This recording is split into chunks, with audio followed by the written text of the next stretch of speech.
Good day, everybody, and welcome to another edition of the Military and Foreign Affairs Network. I am your host, the voice of reason.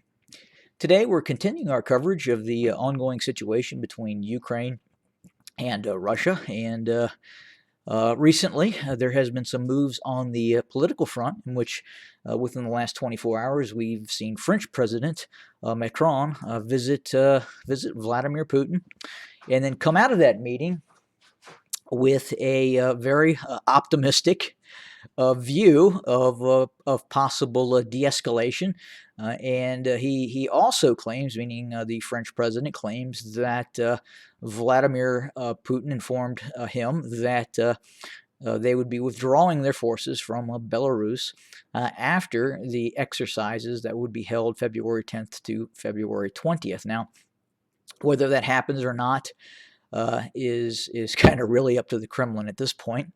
But now, with that being said, not long after Macron came out and announced these very positive developments, the Kremlin diplomatic side came back out and said, "Well, hold on, press the brakes here a little bit. That's not what happened, and we don't necessarily agree with everything that Macron is saying." So again, it would appear that the Kremlin continues its escalation and preparation for possible conflict.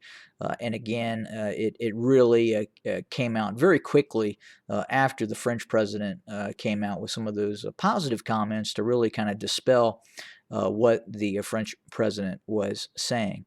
In terms of additional truth movements, we are seeing those.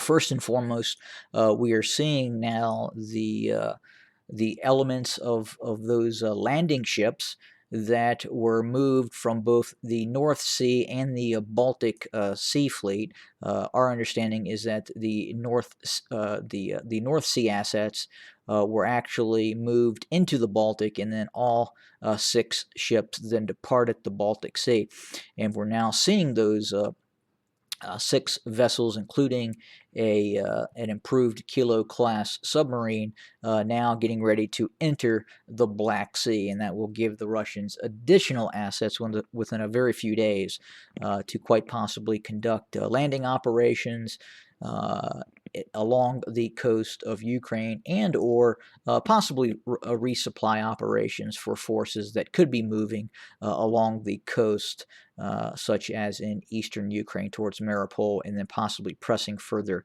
west. Another recent event is, and this is rather interesting, and this is really, I believe, is posturing and really serves no military purpose.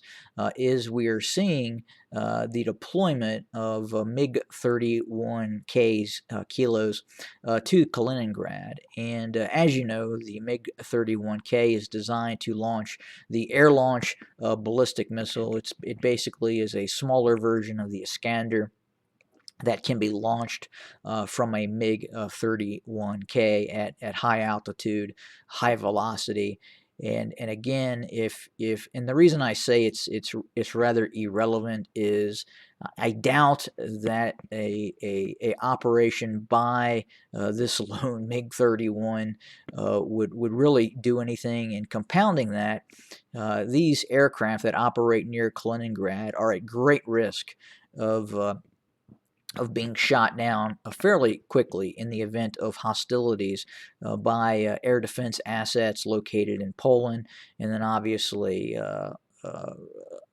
NATO air defense assets and warplanes that can operate very close to Kaliningrad, and could, in theory, shoot down a lot of Russian assets as they take off. Now, with that being said, planes and warplanes operating, NATO warplanes operating just outside of Kaliningrad are also at risk of being shot down by some of those S-400s that are currently deployed in Kaliningrad. So if you look at that MiG-31 aircraft and the ballistic missile that it fires with a estimated range of 1,000 to 1,200 miles, again you're looking at a total area, hitting France, hitting London, obviously Berlin, and many NATO cities. Now, with that being said, the reason it really doesn't make any military sense is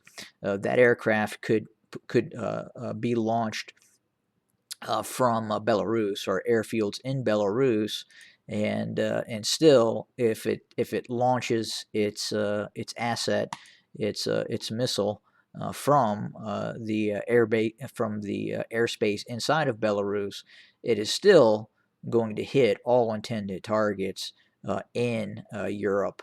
Uh, and again, it just really doesn't make any really military, strategic, or tactical sense to deploy that assets there, other than just kind of crowing like a rooster and just for saber rattling purposes. But again, a lone MiG 31 with one air launched ballistic missile really serves no purpose. I would be concerned if we start getting reports of additional MiG-31s being deployed to Belarus, which is possible, and kind of in response to that, or in response to the NATO side of things. We've seen the United States deploy at least 3 B-52 bombers to the United Kingdom.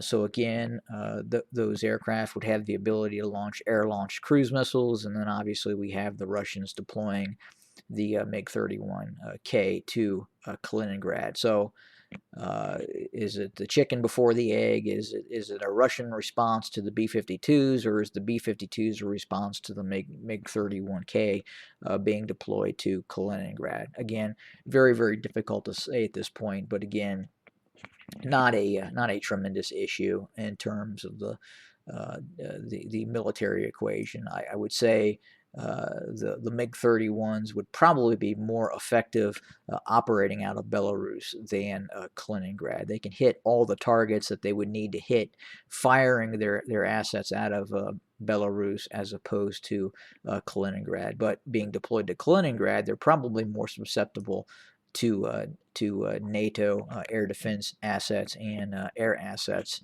as well. So a little bit more risky. But that is what we're hearing kind of for today. The big issue, though, right now is the deployment of those naval assets.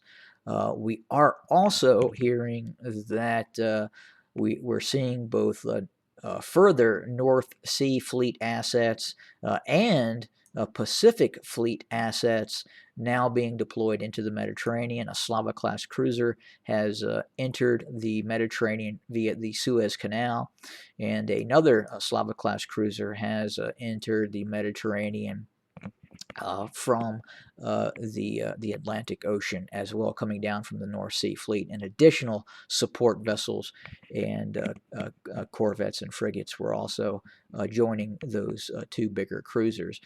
We also understand that there's a very good chance that additional Russian nuclear-powered submarines could have also been deployed into the Mediterranean theater of operations.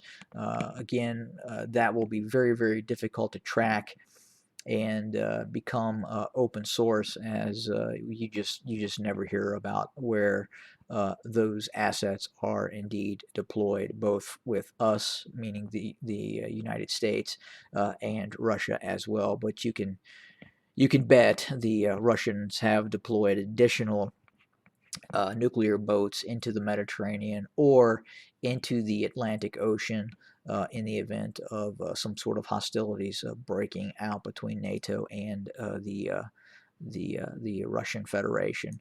But that's the news for today. Obviously, there's continued talk of the buildup and the deployment of Russian forces. That continues, and we continue to hear the rhetoric that this operation could kick off at any point in time. Again, I'm still on the fence on this, 50-50, very difficult to call. I don't think anybody can call it. On one hand, if nothing happens, it'll probably be the largest movement by percentage of forces by really any nation state without launching a hostile or a military operation with that sort of size of force that's been deployed. And at the same time, it wouldn't surprise me if it in fact did occur, given the hostilities and given Putin's expressed claims that how he feels about Ukraine, and there's quite a few other folks in Putin's inner circle that wants to bring Ukraine kind of back into the fold, so to speak. But again, that's the news. We're continuing to watch and report. As soon as anything occurs, we will obviously make more content very, very soon. Have a good day, everybody.